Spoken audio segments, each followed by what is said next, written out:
দাবি করা হচ্ছে শেখ হাসিনা জানুয়ারি মাসে দেশে ফিরবেন। যখন আমি শুনলাম যে মার্ডার কেস দেওয়া হয়েছে এবং ওয়ারেন্ট ইস্যু করা হয়েছে, তো আমার যে আসার যে সময় তার আগে আমি সিদ্ধান্ত নিলাম আমি বাংলাদেশে ফিরে আসব। কিন্তু যখন আমি ফিরে আসবো বললাম, তখন সেই এমার্জেন্সি সরকার আমাকে বললো যে না, আপনি আসতে পারবেন না। ওদের বোধহয় ধারণা ছিল যে মামলা টামলা দিলে বোধহয় আমি ভয় আর দেশে আসবো না। তা আমি বলছি না, আমি দেশে যাব এবং আমি কোর্টে আমি মামলা ফেস করব।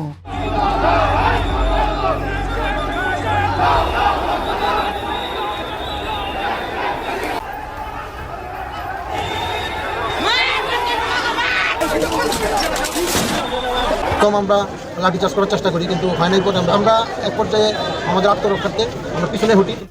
ডক্টর ইউনূসের অবৈধ নির্বাচন এবং দেশজুড়ে আওয়ামী নেতাকর্মীদের অন্যায় অত্যাচারের বিরুদ্ধে অবশেষে দেশে ফেরার সিদ্ধান্তই নিলেন শেখ হাসিনা। আসন্ন নির্বাচনে শেখ হাসিনাকে অংশগ্রহণে বাধা দেওয়ায় এবং সম্প্রতি আওয়ামী লীগ নেতাকর্মীদের উপর অন্যায় অত্যাচারের ঘটনায় শেখ হাসিনা বলেন, ডক্টর ইউনূস তার সমস্ত অন্যায়ের সীমা লঙ্ঘন করে ফেলেছে। তার মিডল ক্লাস ডিজাইনের অংশ হিসেবে স্বাধীন দেশের গণতান্ত্রিক সরকারকে হটিয়ে সে বাংলাদেশকে জঙ্গি রাষ্ট্রে পরিণত করেছে। দেশে ফিরতে আমার যত বড়ই বাধা আসুক, আমি সেটি মোকাবেলা করতে প্রস্তুত। এবং এমনভাবে নির্বাচনটা সাজানো হলো যখন আর জনগণের ভোট দেওয়ার কোনো অধিকার ছিল না।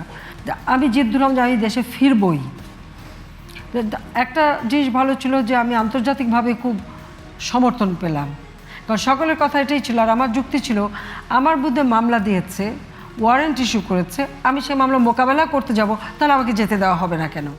এছাড়া সম্প্রতি ছাত্রলীগ নেতা সাদ্দামের স্ত্রী সন্তানের সাথে ঘটে যাওয়া নিষ্ঠুরতম ঘটনার বিরুদ্ধে দেশজুড়ে বিশাল বিক্ষোভ মিছিল করছে আওয়ামী লীগের নেতাকর্মীরা।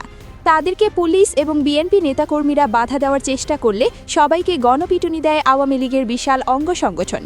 আমরা রাজপথ ছাড়বো না, আমরা এই স্বৈরাচারী সরকারের পতন করব। বিভিন্ন জায়গায় বিশৃঙ্খলভাবে তারা পিকেটিং করার চেষ্টা করছে, আমরা কাজ করে